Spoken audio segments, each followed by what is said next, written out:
Welcome to our channel. Today we how to uninstall ramp card and integrations, detailed guide step by step clearly. To begin uninstalling the ramp card and its integrations, access your device. Open the ramp app or the website in your preferred browser. Log into your account using your credentials. Navigate to your account settings or dashboard. Locate the section for connected integrations or linked accounts. Select the ramp card option from the list of integrations. Click on the option to manage or uninstall. Confirm your choice to remove the ramp card. Follow any additional prompts to finalize the uninstallation. If applicable, remove any associated applications on your device. Check your account for confirmation of the uninstallation. If you have further questions, consult the ramp support resources for detailed assistance.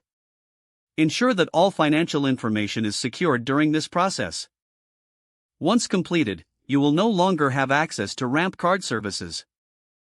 Confirm that your integrations are functioning correctly post-uninstallation. Review your account settings to ensure everything is as desired. Consider monitoring your account for any remaining connections. This ensures a comprehensive removal of the ramp card and its integrations.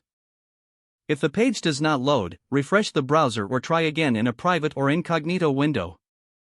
Make sure you are using the correct email address, then retype it carefully to avoid small typos.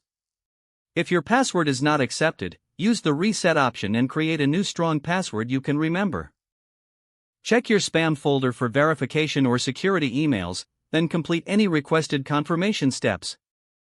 Enable two-factor authentication if available to improve account security and reduce unauthorized access risk.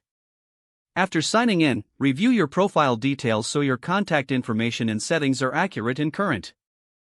If you see an error message, note it down and try again after restarting your device and internet connection.